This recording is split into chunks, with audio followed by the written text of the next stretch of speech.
Well, thank you very much and welcome. Can you hear me well? Yes, right. Well, I'm Raquel Luján. I work at the CSIC, this research institute in Spain. And today I'm gonna show you some results from analyzing what are some of the social movements contribution to advanced agroecology and sustainable food systems in Europe. So, as you know, one of the main objectives of Agroecology-TRANSECT was to reach and improve understanding and conceptualization of what agroecology is and what is not. So in this sense, we see a lot of contributions from social movement, both in the conceptualization of the term, of the approach, but also on advancing agroecology in Europe through contesting some dominant narratives. So we will present some counter-narratives from social movements in topics related to biodiversity, climate change, and socioeconomic resiliency. So agroecology, a long time, has evolved. New manifestations have appeared. Also, there was an upscaling of dimensions, moving from the plot and field to agroecosystem to the whole food system. And also this entail becoming or appearing new principles that articulate agroecology. So in the beginning, there were just agricultural and environmental principles, but over time, new principles appear that also respond to the social and economical dimension of agroecology, and also to the political dimension of agroecology. The political dimension appears mostly thanks to social movements that link agroecology to food sovereignty. So and this, we see also that there is an increased recognition of agroecology and its potential to solve multiple crises that we are dealing with nowadays. So we see this is a graphic that represents citations of agroecology in scientific publications. We see how it evolved over time. But also we see that there are more and more social movements and organizations working on the support of agroecology and sustainable food systems, also mostly from the 90s. Within this Agroecology-TRANSECT project, we map over 125 organizations working at national and international level to support agroecology. We see there is more representation on the southwest, less representations towards the north. And also we see now that we have the Agroecology European Partnership. So we see agroecology is being recognized at different policy arenas and scientific arenas, social movement arena. But also this has brought together attempts to co-opt the term. We see, for instance, Monsanto is focused in doing research on agroecology, and these attempts of cooptation, they have been denounced in scientific publications. For instance, you have here some examples, but also social movements have talked about these attempts of co-opt the term agroecology, or even to bring other approaches that are presented as similar to agroecology, such as regenerative farming, nature-based solutions, blah, blah. So also with this evolution of the term, there were several attempts in the past 15 years to reach a common understanding of what agroecology is and what is not. So we see in 2014, there was this first definition of agroecology that was coined during the International Symposium of Food, Nutrition and Security held by FAO, and then presented the 10 elements of agroecology.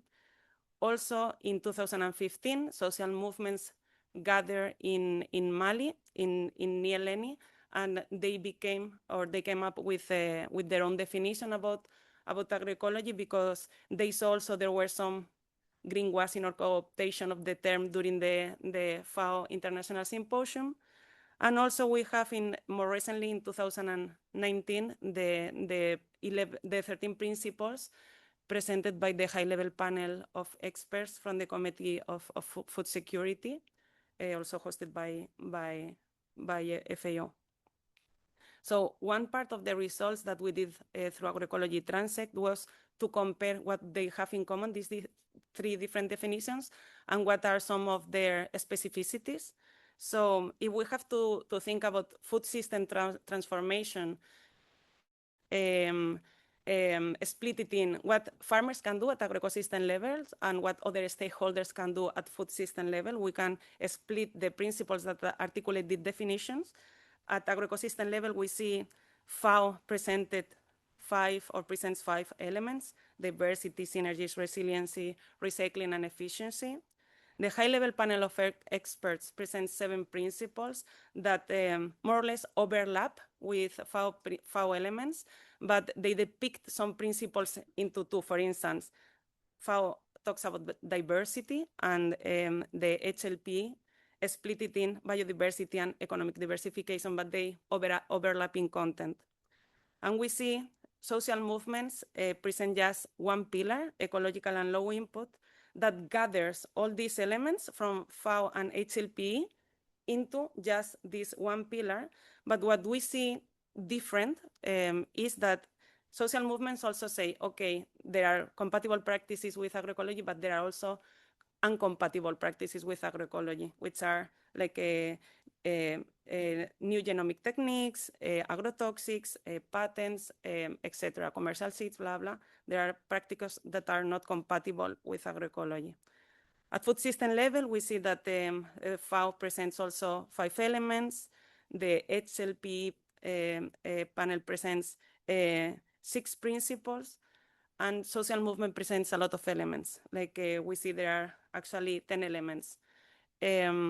We see also that the 3 definitions have in common several things, like for instance, the recognition that we need to embed food systems into local or localized food systems, or we need more like solidarity, social economy, the recognition of different types of knowledge and the importance of their dialogue, or the recognition of the need for responsible governance. But we see also that the social movement brings several elements that are either omitted or more peripheral in institutional definitions. These are the crucial role of solidarity and collective action, so social movements to advance agroecology. They also bring an feminist and intersectional way of viewing agroecology. So they put a lot of emphasis on the need for gender equity and the role of women and youth for advancing agroecology in Europe. Also, they perceive land and natural resources from a spiritual and non-commodified point of view.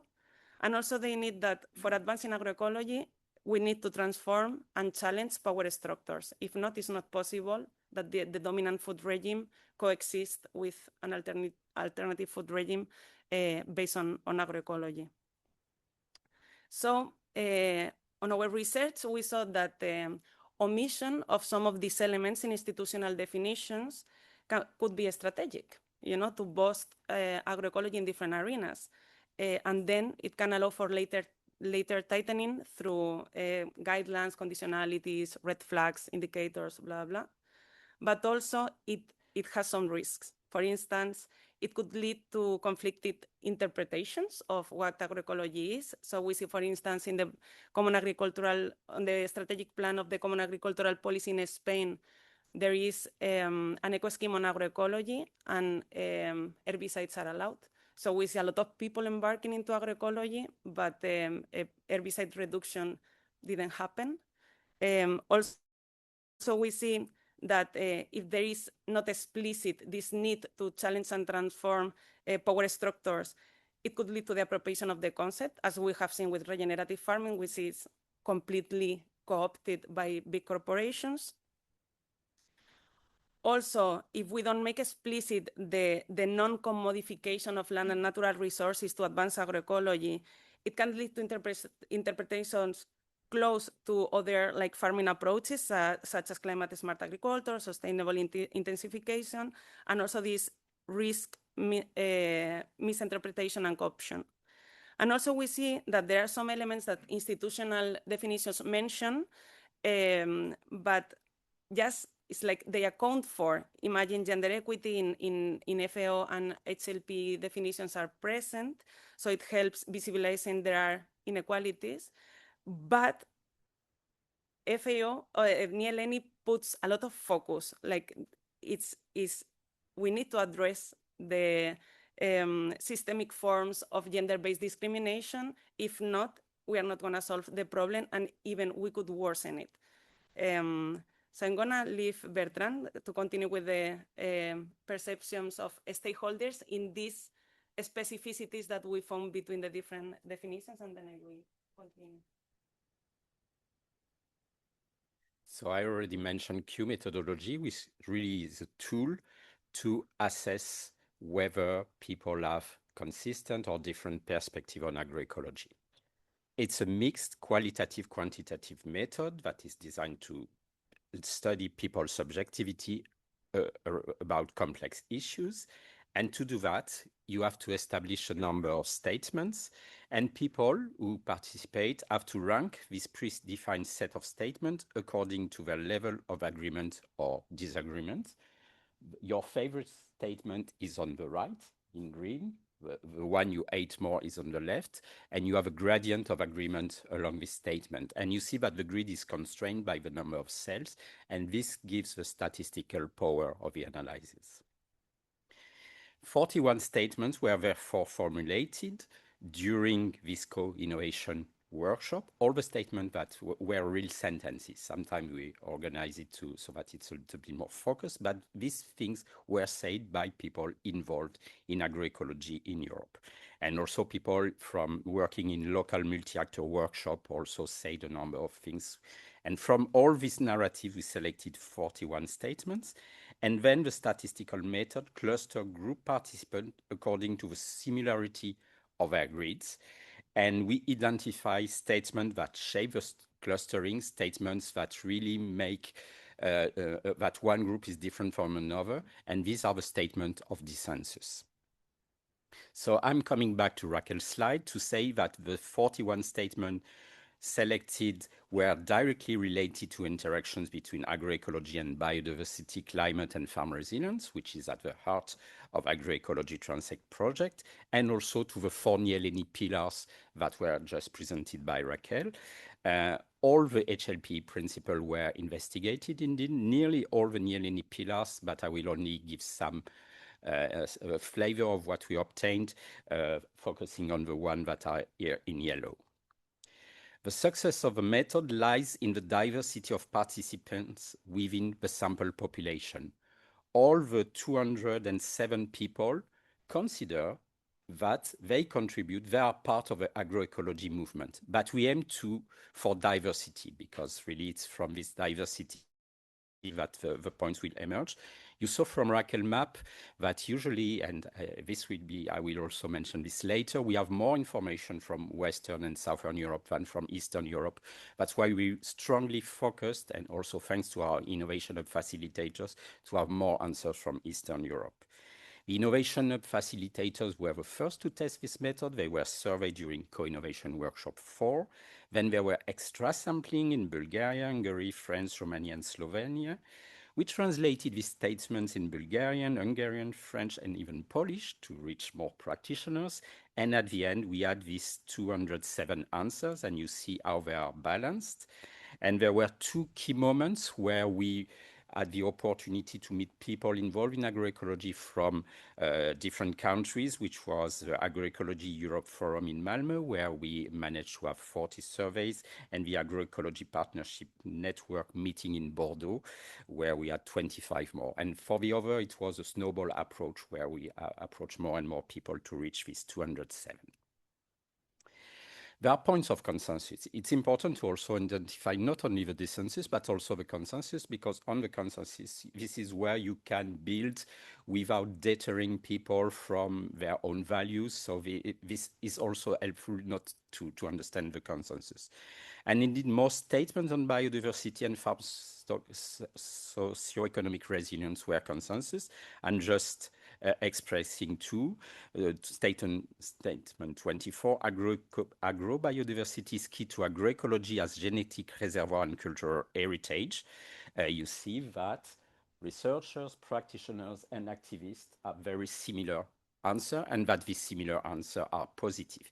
I didn't mention it, but if the score is higher than 1, it's among the preferred statement, and if lower than 1, it's among the less preferred statement or rejected statement. So you see the consensus, and also on consensus on the services provided by biodiversity are overestimated and do not compensate for production losses.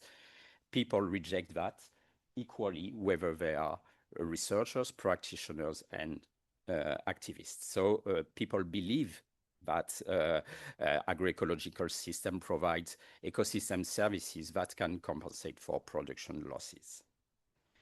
Also consensus on one Nyeleni pillar that was introduced by Raquel, spiritual and non-commodified connection to the land.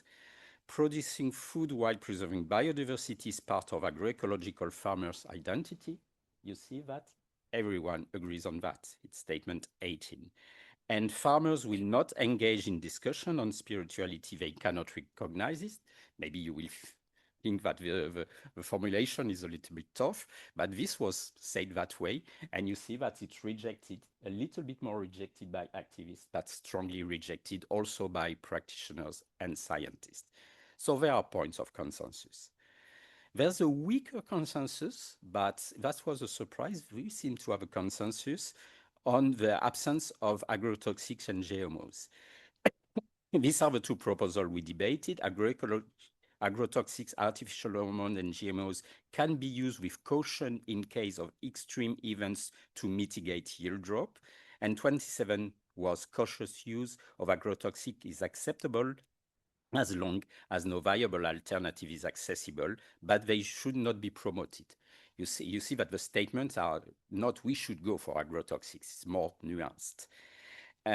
Normally, we could imagine that there is a dissensus because the statement in Nyeleni Pillar is much stronger than HLP principle on input reduction. It's not suppressing agrotoxics, it's input reduction, while agrotoxics are considered a red line as it runs counter to agroecological value in Nyeleni pillars, and a different number of scientific papers also describe this.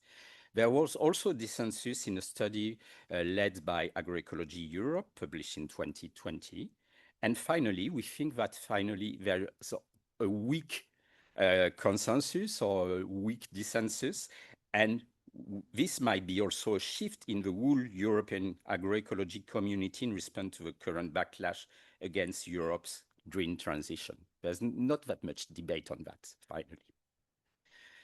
2 points of dissensus to end and also to open the debate. The use of new technology. This relates to HLP principle on social value and diet, and to Nyeleni principle on the need to transforming power structure. Our proposal was that for climate resilience, agroecology should embrace new technological innovation. This was a dissensus in the study led by Agroecology Europe, and you see here that there is also a dissensus between scientists in blue, practitioners who could be the more open to this new technology, and activists who seems to be the less open to this new technology. What we conclude, because from these figures, you can go deeper into the why people agree or disagree.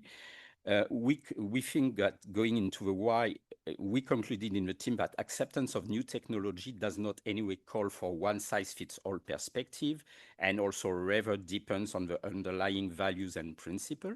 This is also what was proposed by IFWAM to really analyze the different new technology in line with the 10 elements of TAPE.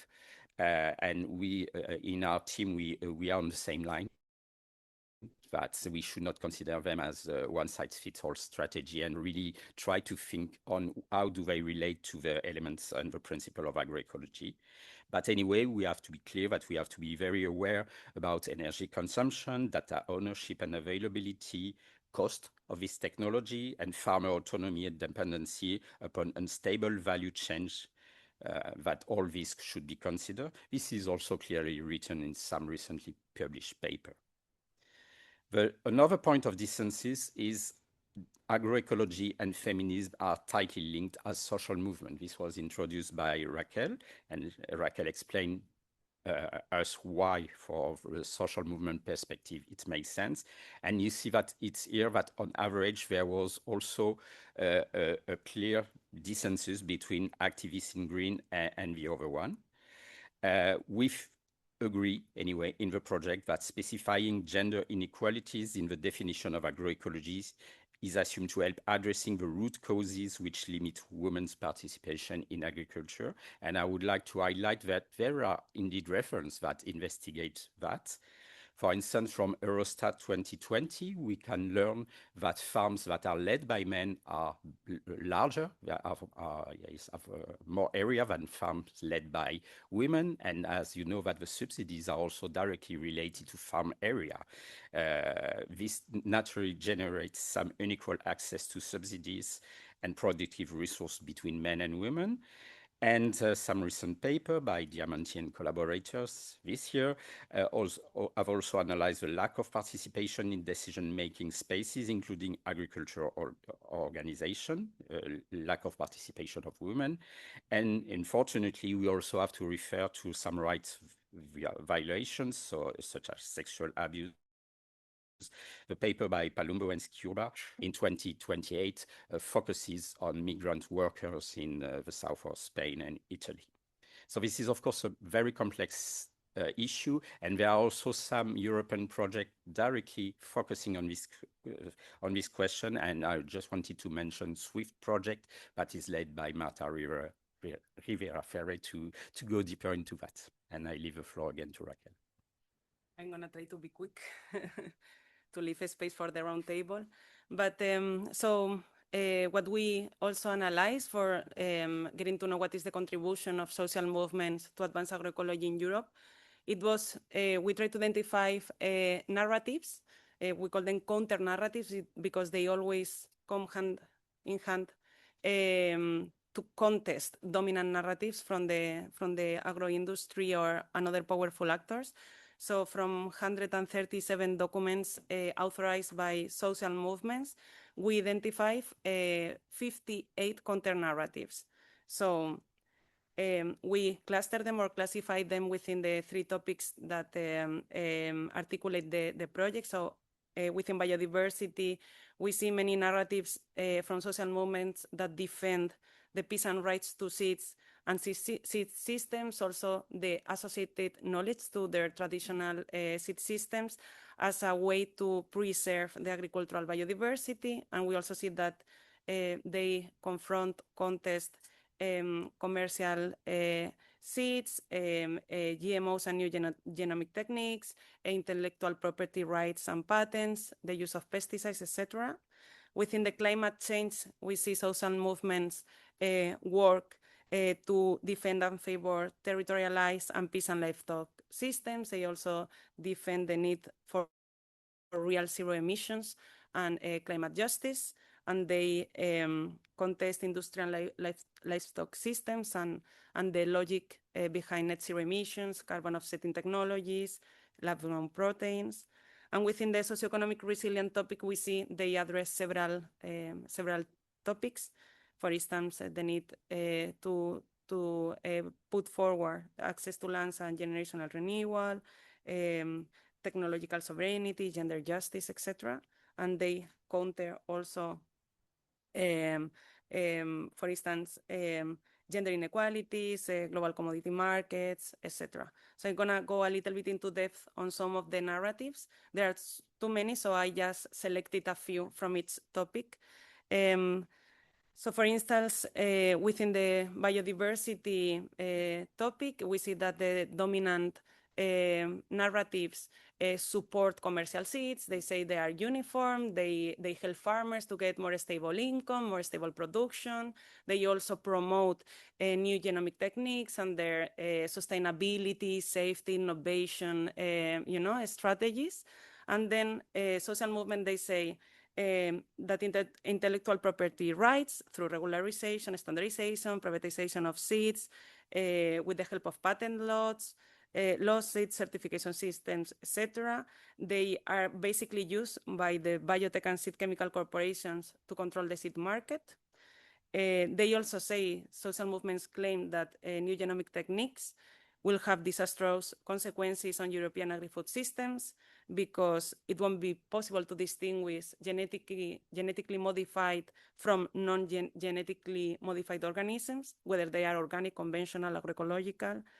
Also that genetic pollution cannot be controlled and that they do not contribute to sustainability, since most of them are herbicide or insect resistant. And also they say that the pesticide use has widespread contamination of natural resources, and that there is abundant scientific evidence that we don't need pesticides to have productive and sustainable agroecosystems in Europe, and that there are a lot of evidence of rotations, intercropping, biostimulants, etc. So some of the actions that the social movements do is, for instance, developing policy instruments and recommendations of current legal frameworks. For instance, to recognize peasant rights to seeds, we see, for instance, they have developed the International Treaty on Plant Genetic Resources for Food and Agriculture. Also, we have UNDROP, the United Nations Declarations on the Right of Peasants and Other People Working in Rural Area, that basically recognize the right of peasants to sell, save, exchange their seeds, instead of what we have on the UPOF, that is, it protects breeder rights over farmers' rights. And also, for instance, another action to reduce pesticide use in Europe, social movements claims that we have to shift CAP funds and remove funding to practices that are detrimental to biodiversity. We need to enforce legally binding pesticide regulations, or we have to push for the development of non-chemical alternatives. With regard to climate change, we see there is an opposition of industrial livestock models. The agri-food industrial agri-food system, they claim that in industrial livestock systems, meat production is more efficiency in relation to CO2 equivalents per kilogram of meat produced. And social movement contest these kind of arguments. They say that with industrial livestock systems, there is a loss of biodiversity, also about genetic traits. There is an overexploitation and contamination of natural resources, and even there are higher greenhouse gas emissions, for instance, nitrous oxides that are produced when we use nitrogen fertilizers for growing crops for fodder, or when you mix urine and feces, that is, it doesn't happen so much in extensive livestock systems.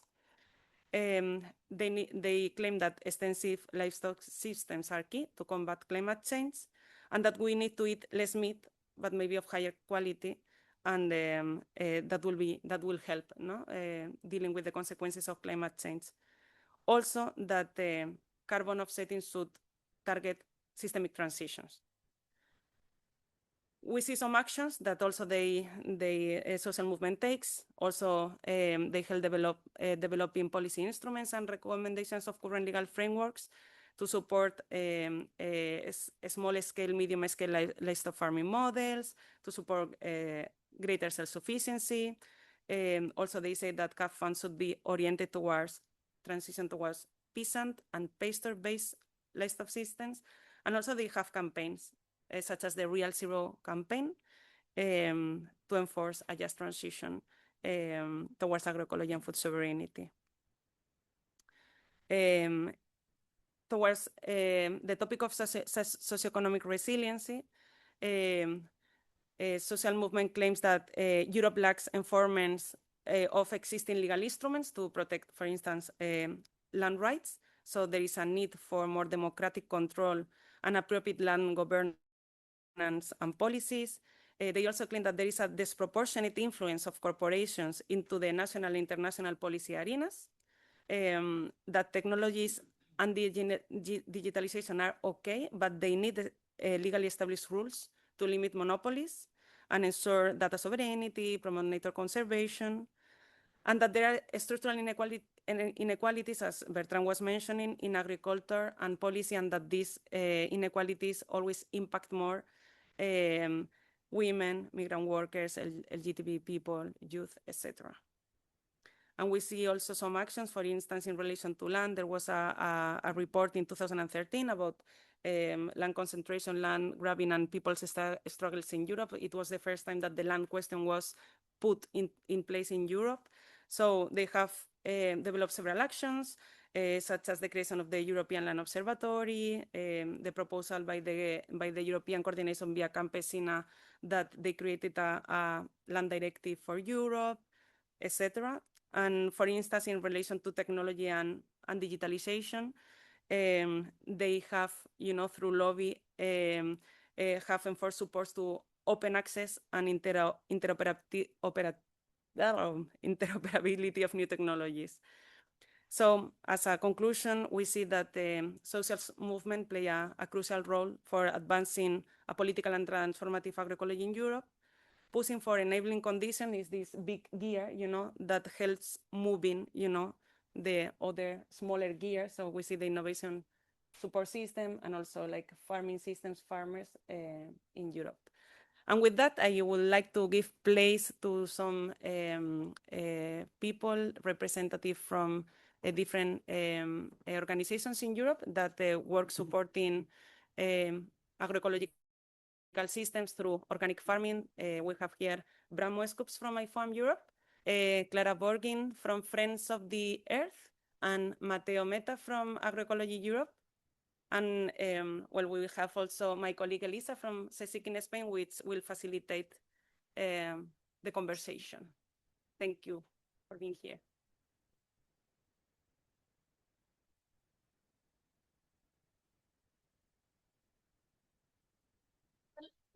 Thanks, Raquel and Bertrand.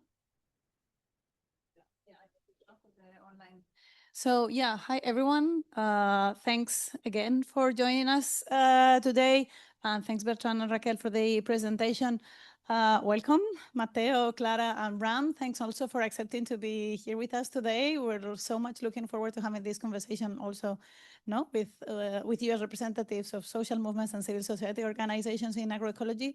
So let's have a first round where you can react to what you've heard and also relate to your own work and your own organization's positionings and background work. And then I'll open up the debate with 2 questions, if you like. So do you want to start, Bram? Yeah, I think it's very important to work on narratives. The world is shaped by narratives and policies are shaped by narratives. Some of them true and some of them less true. And also here in Brussels, we've seen a big change in the policy atmosphere, how people talk about things. In 2019, we had big demonstrations, youth coming on the streets, asking, demanding action, climate action, and this also gave then rise to the Green Deal. And at that time, we were really experiencing backwinds, really big flow for organic agriculture as well, green policies, reducing environmental pollution, and everybody was like, wow, now it's going to happen. And then, yeah, just 2 years ago, 2024, we had new elections and a very big shift to the right. And the environment here in Brussels is totally different. Things have changed. But I think as we made the analysis as organic sector, as organic movement, that we cannot just now wait and see what's going to happen. We need also to engage with everybody. And we very much present organic agriculture as the farmers, the people that are delivering the solutions. We decided not to go into the complaint modus and say everything is going bad. And we also don't want to play the card that Copa-Cogeca plays with farmers cannot survive, farmers, everything is bad for farmers. We just go on the streets and destroy everything. We we want to be there and offering the solutions to protect biodiversity, to protect climate change, but also providing an economic model that works and that gives an income for farmers. And also a model that strengthens the economy. And I think that's an argument that can resonate with all people, all politicians, all people across the political spectrum. I think everybody agrees that we need an economy that provides an income to farmers, to provides an income to citizens, and that is also resilient. And we are now in the times of crisis. Some parts of Europe more affected than others. I mean, but I was like last week in Sweden, and when you talk with people from Finland, from the Baltics, it's really like they are really feeling the pressure and every day, and they talk a lot about resilience. And organic farmers are there really also at the forefront as an example. Like when there is really a war in Europe, who is going to produce the food? That's the ones that do not depend on external inputs or imported fertilizers or heavy fossil fuel-based fertilizers.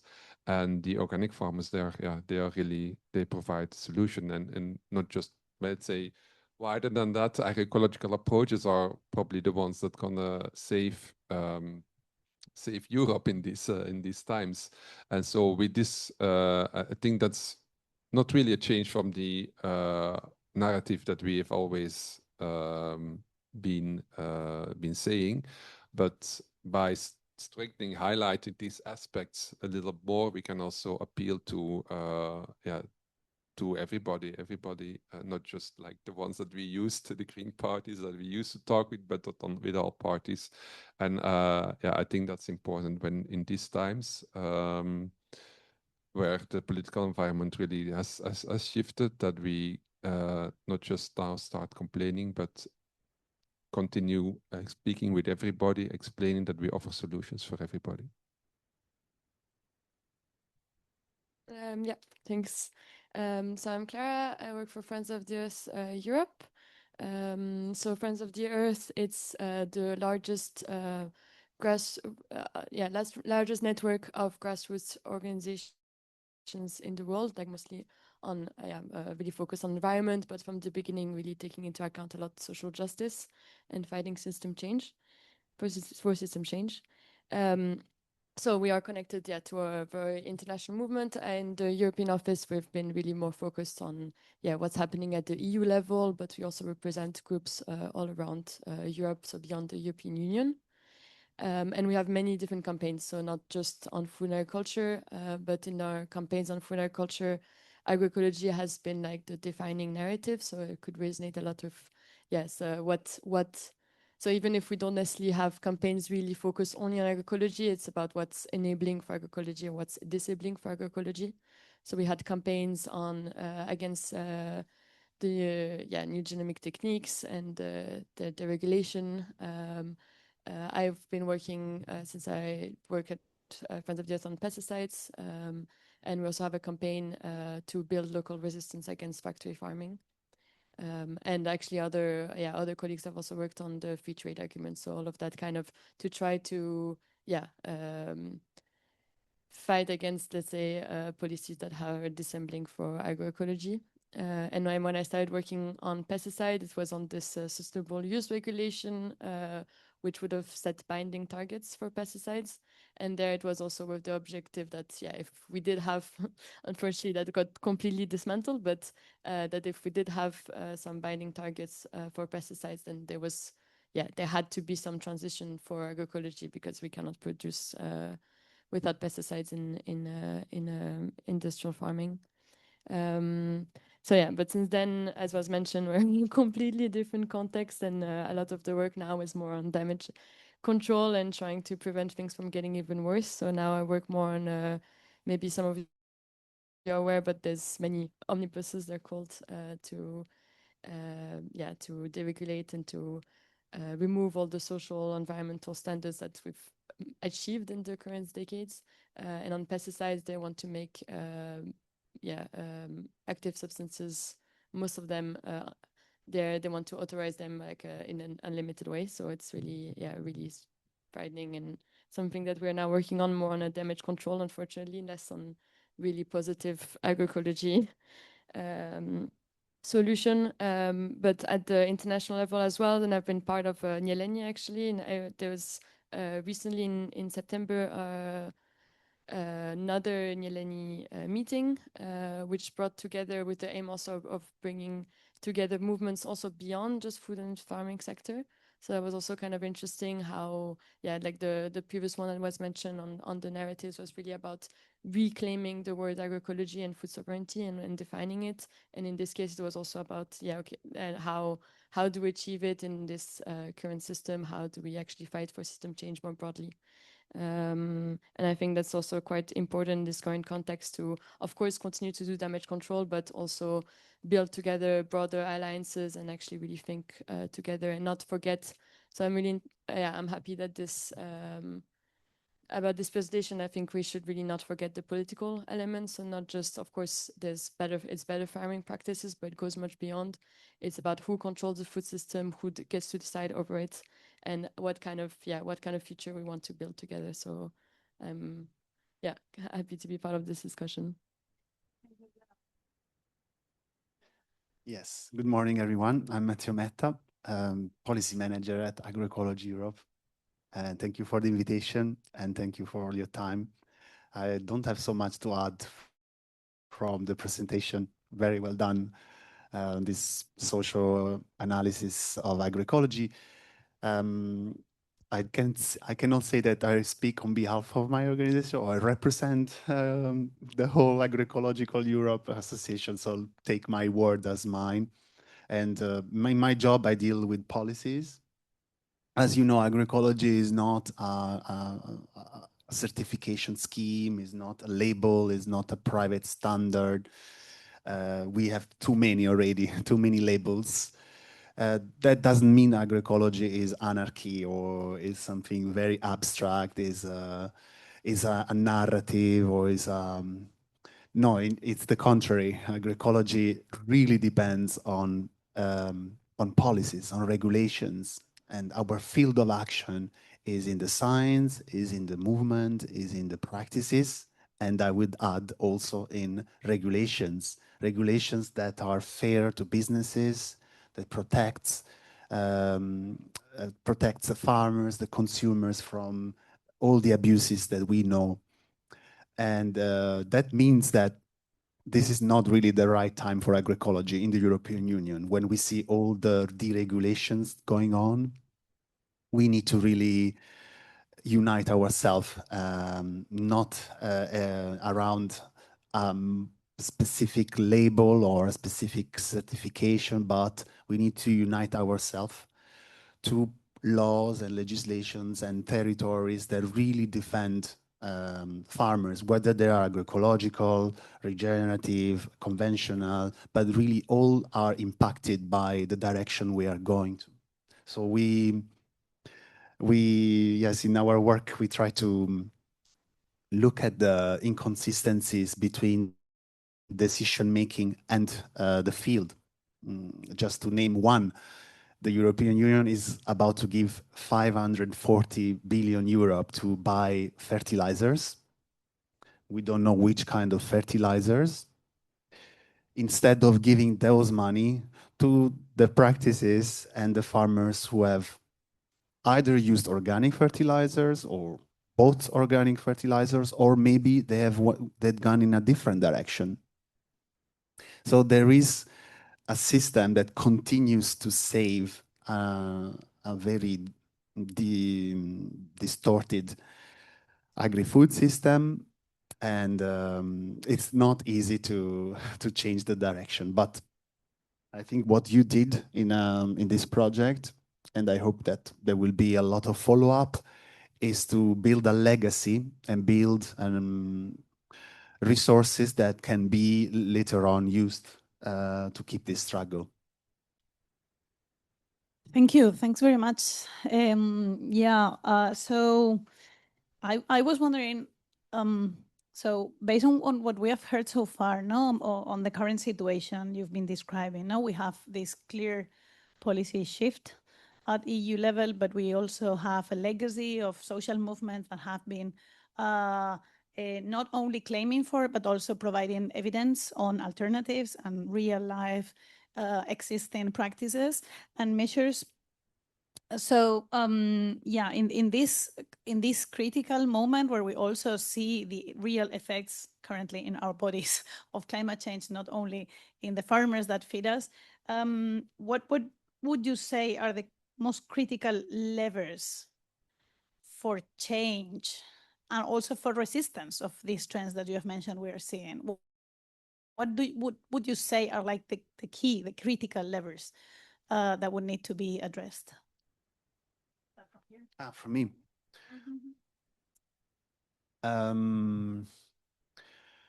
critical leverage. I would say we live in an era of high confusion, and some of these are normal, naivety, genuinity. Other confusions are really made on purpose to capture narratives and to really waste our energy towards a fight, a transformation that is needed, but actually keep us in the same situation where we are. We have been struggling, I give an example, to make sure that the common agricultural policy doesn't give money based on hectares. There has been such a strong movement, even from the Via Campesina, because there has been a high concentration of payments to those who has a lot of land. But the counter narrative today is the one that is embraced by most of people, is that we need to go into a result-based approach. And that seems to be our solution, that in that magic word of result, we will achieve fairness, we will achieve better performances, we will be more just. But what is behind result-based payments? Unfortunately, it's the same logic of hectare-based. You need to have a lot of land in order to claim results. You need, if you want to have money for carbon credits, nature credits, and every sorts of result-based, at the end of the day, you need to be able to prove that you have so much land. And what about the landless workers? What about those who have been working not only for results, but also for input reduction?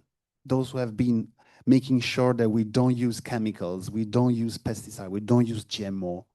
Where is the reward towards this kind of approaches? The small scale, very labor intense, providing jobs for the community, closing the gap between the consumers.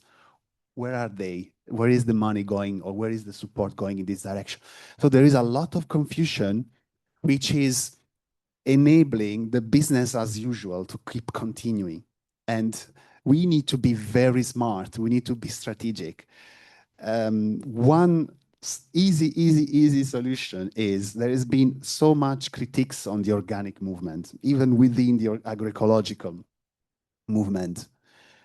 The organic regulation is our European project. We have been building for many years of improvements, and it's the best basis we have. It safeguards us from no use of GMO, no use of chemicals, no use of pesticides. It's the first basis.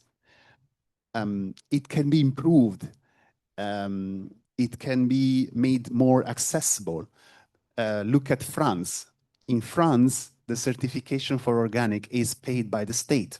You can reclaim the money. I heard from you farms. You can pay it, but then you can, when you do your tax declaration, you get it back.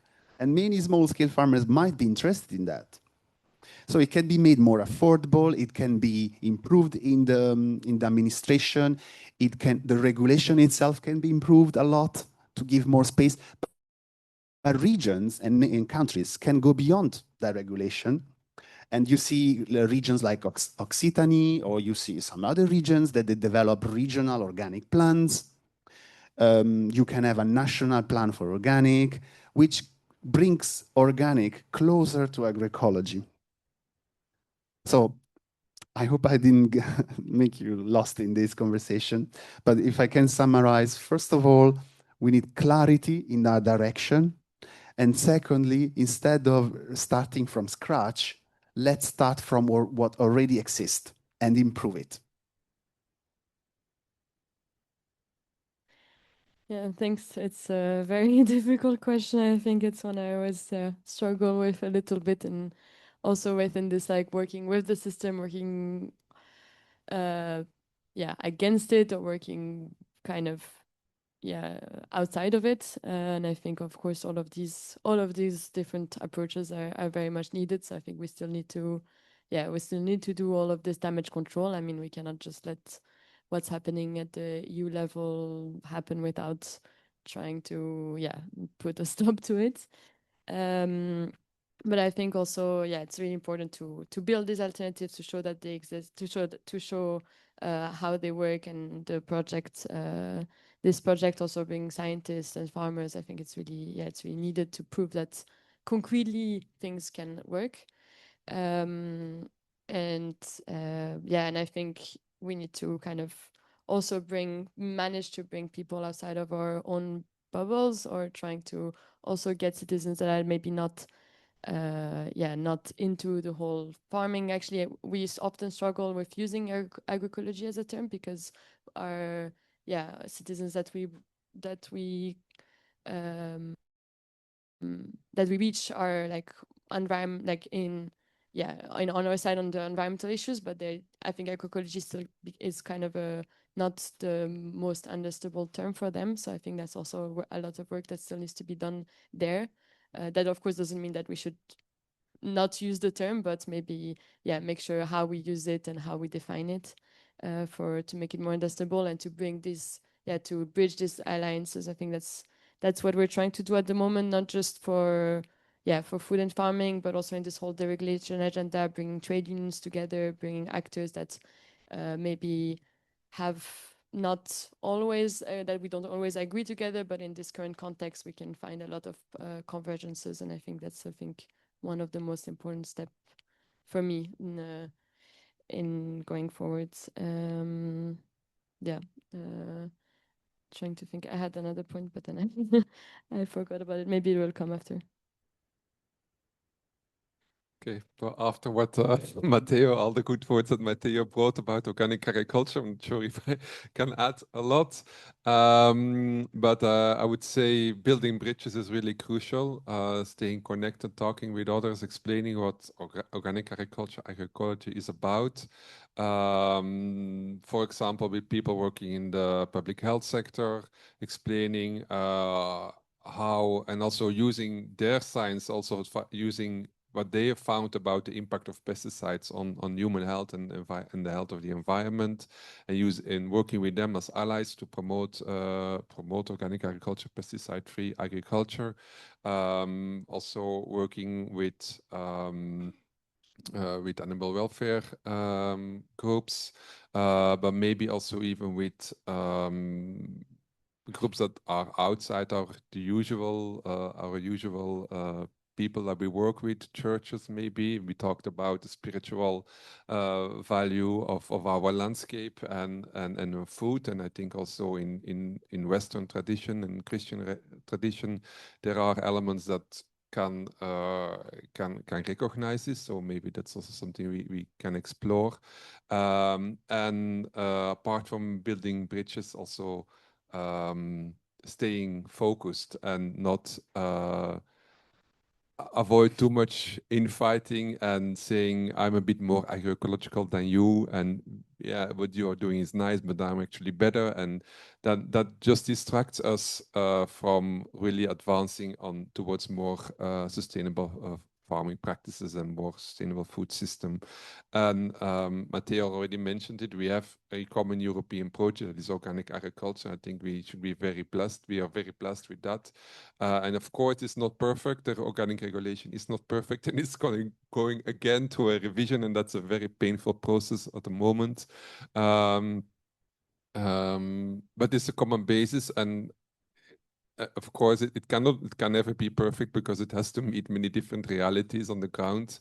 But at least that's something that we have, and we can just continue improving it, building on that, and continue the conversation. And I can also echo the idea of organic action plans, working in municipalities at the local level, establishing biodistricts where organic is really used as a tool, as a driver, as a leverage for local economic development, bring all kinds of sectors together, tourism, gastronomy, catering, public catering also for schools, canteens, so that also people that are most vulnerable in the schools, in the elderly homes, get access to good, organic, healthy food.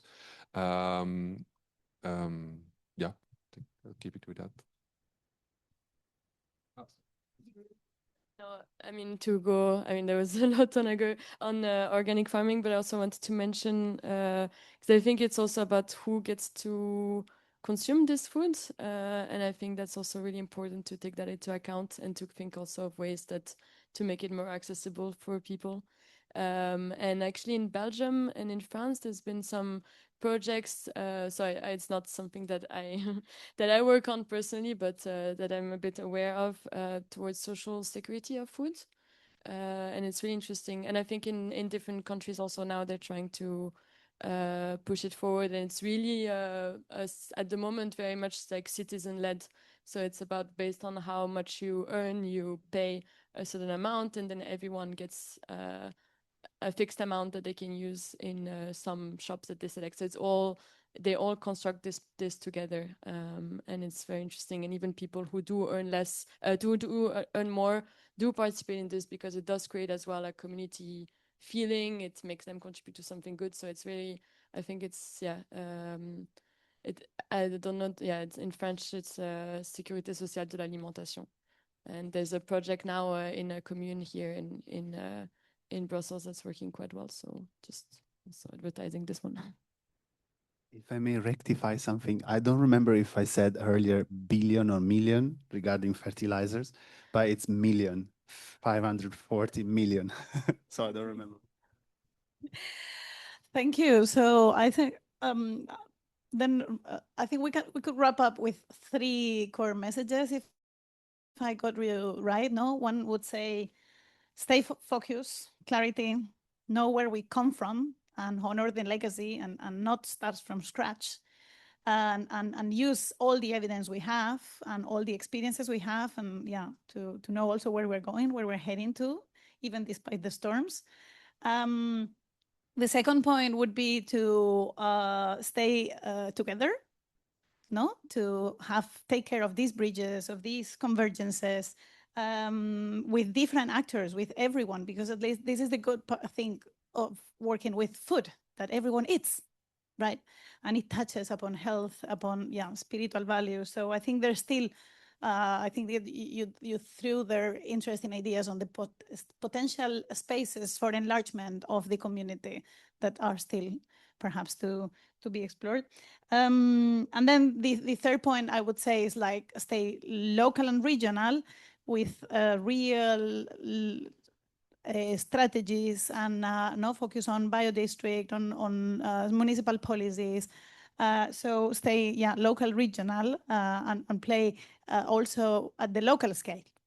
No, including this testing, no, and advancing these new innovative strategies like the social securities and so on. Actually, I can say that we can happily announce that one of the innovation hubs, thanks partly also to the works, the support work of Agroecology-TRANSECT, Inspira Territorio in Spain, has been the first biodistrict in Andalusia.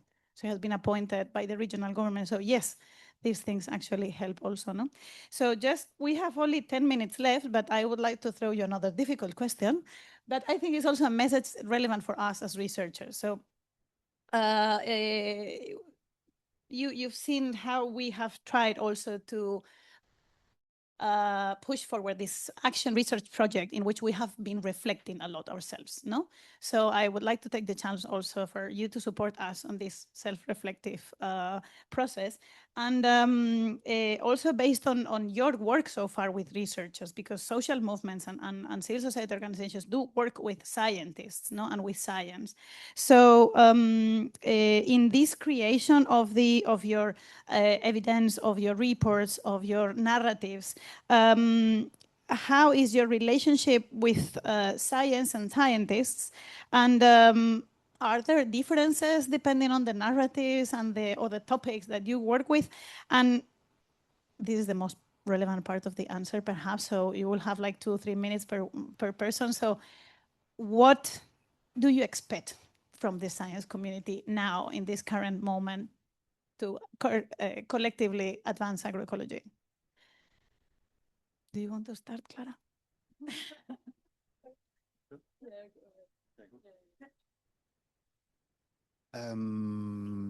So I have personal critiques on the way science has been operating in the European Union in the last decade, and this is very specific to the Horizons and the Living Lab approaches, which have been very different. I've been working on Horizon back in the time, and I know that the picture is very diverse, but often I think these living labs are not really including the farmers, and are not really putting the farmers on the same place of the scientist.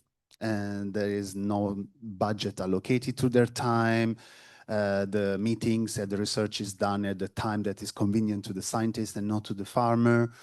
So I'm not speaking now about Agroecology-TRANSECT. I'm speaking about previous experience that I see and I can still see. And I think we need to make the farmers the main researchers. That means allocating the budget for their time, shaping the timeline according to their working schedule. And because otherwise a lot of research goes into papers and doesn't stay into an impact, into an action.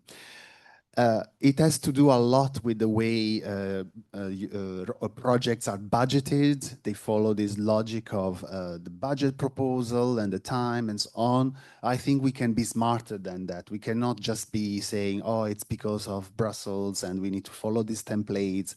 I think we need to speak, even in a situation where we are now, where less money is going into civil society, but I still see a lot of money going into Horizons. And I've seen so much money going into living labs for nature credits and these very market-driven approaches. In my view, they continue to alienate the farmers by already imposing a research question that doesn't fit them. I mean, can you tell me what is our nature credits today? And why should European farming be operating where you get unfair prices for your food, and you should be making your living out of carbon credits, nature credits, new result-based. I mean, it's crazy. And farmers are invited to say, oh, please work for testing our beautiful nature credits that in the end of the day, I'm sorry, creates even further confusion for the consumers. Imagine tomorrow you will buy biscuits with X claims on CO2, which you don't know which baseline they use. You will be buying in the good faith that this company is doing something good for you, but actually they are offsetting the pollution that they are doing somewhere else. So yes, my key message is let's bring research really closer to the farmers from the outset, by let them decide the research questions and decide on how research should be done together with the scientists and together with the community. Oof, yeah, I can relate to that as well. I mean, I don't get to follow it that much, but on the whole nature credits debate, I think it's quite worrying, and I I think definitely not at least in a personal perspective, really don't find it compatible with agroecology. But I do see there's not necessarily let's say, this common understanding, I think, from all the scientific community. So I don't know how this is gonna go, because it is currently pushed as a solution, I think, in many places. I don't I think it's difficult also in this current system where science is barely even listened to, how scientists can help. I mean, we've had on the fight for the pesticide regulation, there was a lot of things done by the scientist community that we're very grateful for.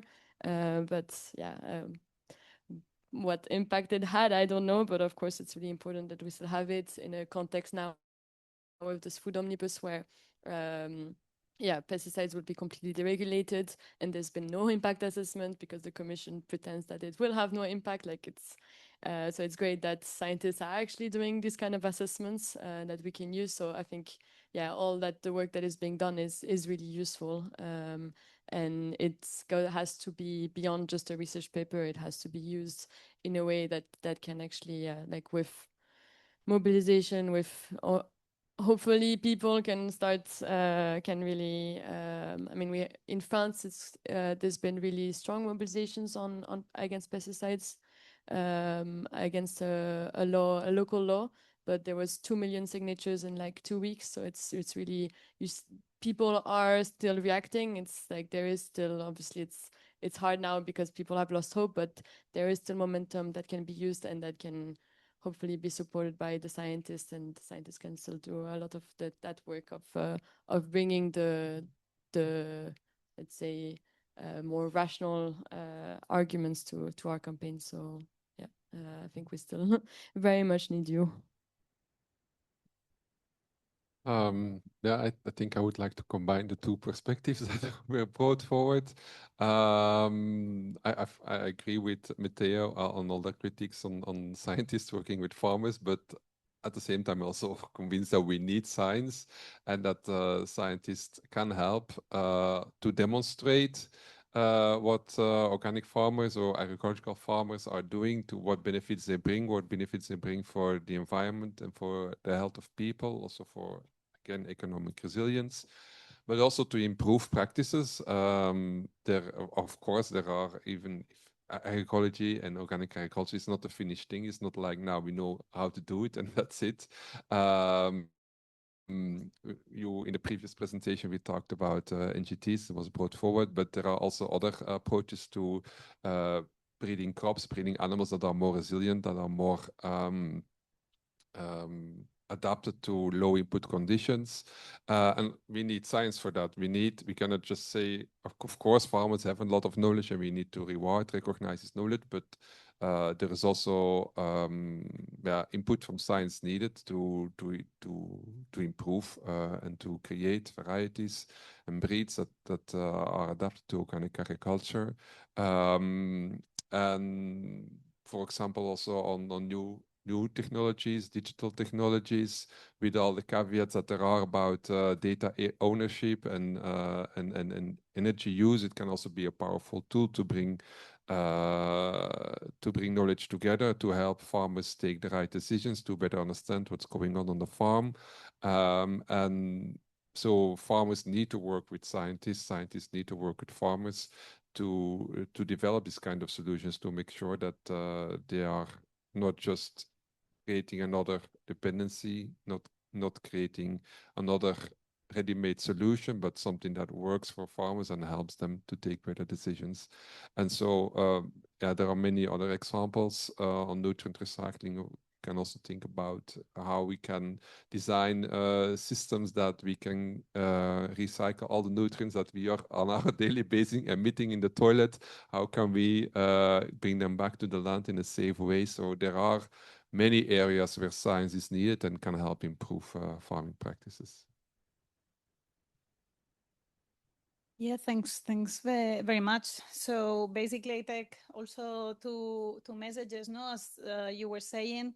So one is keep working together, as we have been doing so far, in terms of providing evidence of both the impacts of farming, both the conventional practices and therefore the negative impact, keep providing evidence on those effects, but also on how the alternatives are actually working, no, to provide resilience in front of climate change, or to preserve or restore biodiversity, or so also, and also in terms of human health, for instance, no? So keep providing the evidence and working together, but and also adapting together to the new situation, no? So also addressing the challenges of the need to work with adaptive breeds, technologies, and facing together the challenges that this entails, right?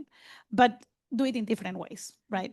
So try to avoid the extractivist and top-down approaches that, unfortunately, indeed, no, the conventional academia has taken forward for many years.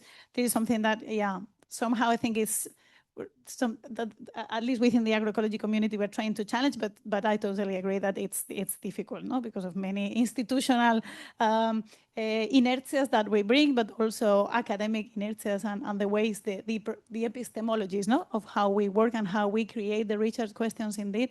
So then I would like to close with this, no, and I think it nicely links also with one of your previous messages on the bridges, right, and the convergences. So we need to also be creative on how we work together in different ways to navigate these storms that we are all suffering also in a way.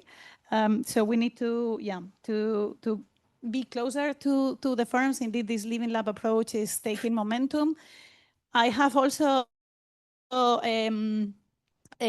like opposing, contrasting feelings, because when I hear and I feel the environment in Brussels, no, but like the policy environment, we're also part of this agroecology partnership, many of us, which is funded by the EU, where hundreds of scientists and research centers from all over Europe are finally like pushing together a common framework to say what is agroecology, what is not, how to monitor it, how to push it forward in education, in policy, and it's like, wow, but will there be cap when we finish the partnership and we have all our nice products? So I know this is also happening, just to shed some light, no?